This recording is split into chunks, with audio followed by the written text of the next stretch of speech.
1970년 7월 14일 약 5kg으로 태어난 초특급 우량아 강호동. 국민학교 시절에도 지금과 별반 다르지 않은 통통한 모습으로 크게 공부를 잘하지는 않지만 체육에는 특출난 모습을 보이곤 했죠. 발육 역시 남달랐었기에 형이나 누나들에게 옷을 물려받는 보통의 막내들과는 달리 강호동은 오히려 형한테 옷을 물려주기까지 했는데요. 이런 발육 덕분에 강호동은 중학생 시절부터 이미 씨름계에서 엄청난 유명인이 될 수 있었죠. 참고로 강호동 졸업사진으로 유명한 이 사진은 아는 형님에서 밝히길 고등학교 졸업사진이 아닌 중학교 졸업사진이라고 하는데요. 이건 영화에서 나오는 조직 검거 아니야? 검거? 고등학교가 아니고 중학교 졸업사진이다. 이건 진짜요? 이때부터 이런 발육을 가졌으니 이런 피지컬에 씨름계의 유명인이 됐다는 사실에 절로 고개가 끄덕여지죠. 그의 스승인 황경수 대한씨름협회 회장이 밝힌 스카우트 비하인드에 따르면 강호동의 초등학교 담임선생님이 황경수 감독을 찾아와 강호동을 씨름선수로 키워달라고 부탁했는데요. 선생님의 말을 듣고 강호동을 찾아간 황경수 감독은 그를 보자마자 단 한 가지 생각이 머릿속에 떠올랐다고 합니다. 저 아이는 영원한 씨름선수다. 첫눈에 보자마자 강호동이 옆에 앉은 학생들보다 머리가 2배는 컸기 때문이었죠. 그렇게 직접 강호동을 스카우트해 마산중으로 데려온 황경수 감독. 이후 강호동은 황경수 감독의 집에서 하숙을 하며 씨름을 배웠고 그때 함께 감독 밑에서 머물며 씨름을 배웠던 이가 바로 강호동의 라이벌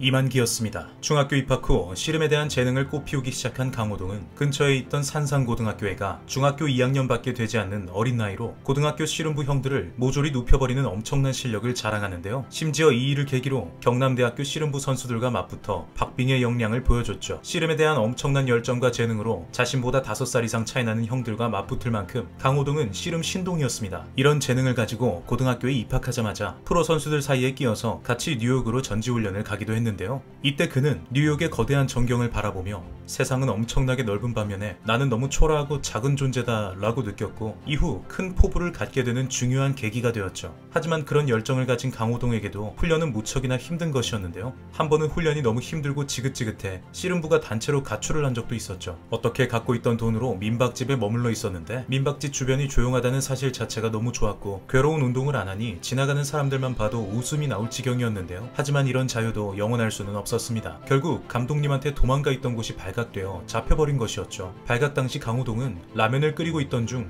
너무 무시무시한 오라가 느껴지는 초인종 소리가 들려왔고 이때 바로 강호동은 뭔가 심상치 않은 일이 벌어지고 있다는 걸 직감했지만 들리는 초인종 소리에 조심스럽게 문을 열어버린 동기. 문 앞에는 당시 씨름 감독인 김학용 감독이 머리끝까지 확연한 채 서 있었습니다. 그렇게 씨름부원은 단체로 뺨을 맞았는데 씨름부 대표였던 강호동은 잡히면 진짜 큰일 난다는 생각으로 간신히 안 들키고 홀로 도망치는데 성공하죠. 도망쳐 숨어 들어간 곳은 바로 민박집의 연탄 창고. 당연히 출구가 있을 리 없었고 임기응변으로 옷을 모두 벗고 연탄을 자신의 몸에 발라 주변 연탄에 녹아들여 했지만 그런 거에 속아 넘어갈 사람은 없겠죠.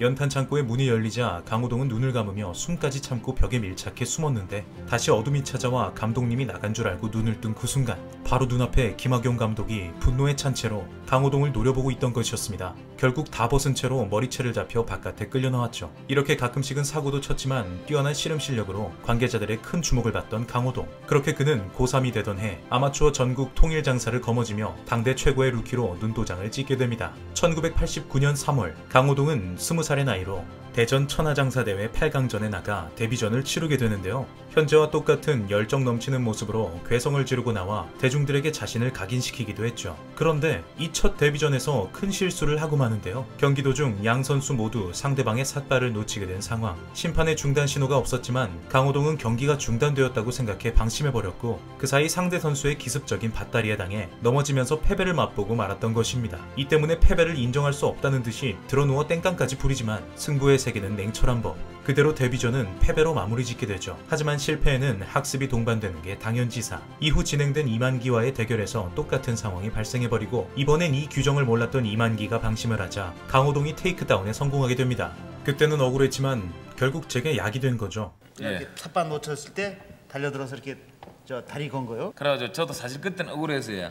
그래 억울했지만은 그게 저한테는 약이 된 겁니다. 씨름계의 초신성으로 주목을 받던 강호동은 일양약품으로 트레이드되며 일양약품의 간판으로 활동하게 되는데요. 이후 고3 시절 당했던 부상 후유증에서 회복하고 44회 장사 씨름 대회에서 백두장사로 처음으로 타이틀을 거머쥐게 됩니다. 이때 준결승전에서 이만기와의 첫 공식전을 치르게 되는데 강호동이 자체적으로 개발한 기술로 승리의 열띤 환호를 받았죠. 하지만 9월에 백두장사 대회에서 사고를 치고 마는데 결승전에서 삿바 싸움을 하며 신경전을 벌이다 심판으로부터 경고를 받고 다시 신경전을 하다 또 경고를 받아 실격패하고 만 것인데요. 경고 2번이면 실격이라는 사실을 망각했던 심판이 경고를 주의로 바꿨으나 강호동은 심판에게 욕을 하고 그대로 퇴장해버려 결국 기권패를 하게 되었죠. 한 해 뒤 1990년 강호동을 씨름 최강자로 만들어준 경기가 펼쳐지게 되는데 바로 그 유명한 깝치지 마라 이 새끼야가 나온 이만기와의 경기였습니다. 치지 마라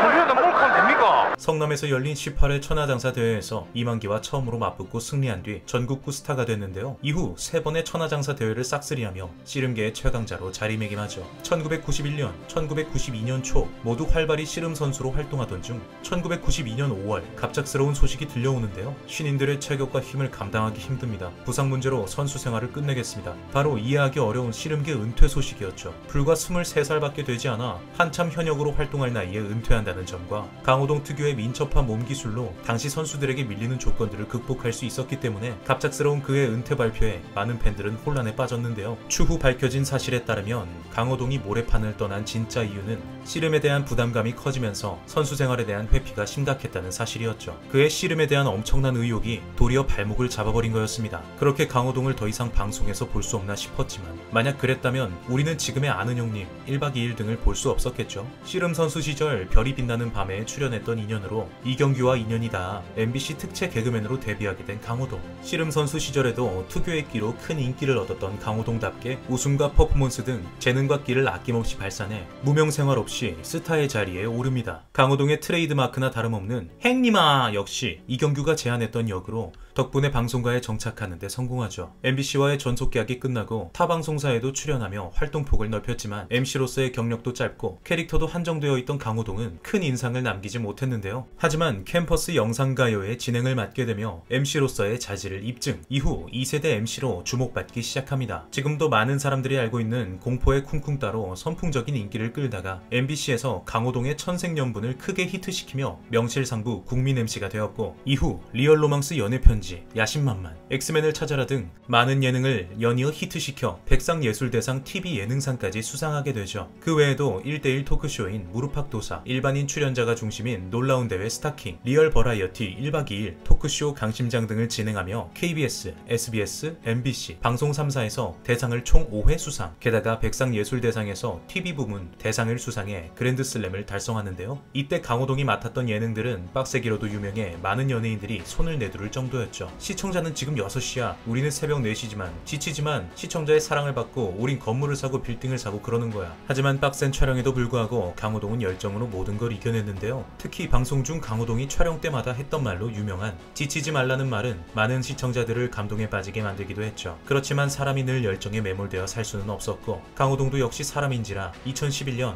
돌연 잠정 은퇴의 뜻을 내비쳤습니다. 당시 강호동이 진행하던 1박 2일은 제일 높은 시청률을 기록하던 프로그램들 중 하나로 갑작스러운 강호동의 하차 의사에 많은 사람들이 놀랬고, 심지어는 제작진 측에서도 아직 결정된 사항이 없다며 강호동의 독단적인 의견임을 밝혔는데요. 하지만 강호동의 하차 의사는 이유가 있었죠. 최고의 자리에 올라와 있을 때 내려오고 싶다. 바로 가장 빛날 때 미련 없이 내려오고 싶다는 의사였는데요. 결국 1박 2일은 시한부 종영의 운명을 맞았고 강호동을 향한 비판의 목소리는 점점 커져만 갔습니다. 그런데 강호동이 탈세를 저질렀다는 의혹 기사가 뜨며 그를 향한 비난의 여론은 걷잡을 수 없이 커져갔는데요. 알고 보니 탈세가 아니라 과소납부 문제였지만 정정 기사를 확인한 사람은 드물었고 강호동은 이에 대한 책임을 지고 기자회견을 열어 연예계 잠정 은퇴를 공식 선언하고 맙니다. 당시 그가 진행하고 있던 프로그램은 1박 2일, 무릎팍도사, 강심장, 스타킹 등 동시간대 1, 2위 인기 프로그램이었고 강호동이 중심으로 이끌어가는 만큼 그가 빠지면 프로그램이 종영할 수 있어 큰 문제였는데요. 실제로 무릎팍도사 도사는 잠정 종영, 강심장은 이승기 단독 진행 체제로 바뀌고 1박 2일은 남은 멤버로 이어가다 얼마 뒤 시즌1 종영이라는 결말을 맞이하고 말았죠. 이처럼 강호동을 중심으로 한 예능 프로그램이 시청률 하락세를 맞고 강호동 본인도 비난의 여론을 맞으며 영원히 방송에 복귀를 안 하나 싶었지만 2013년 1월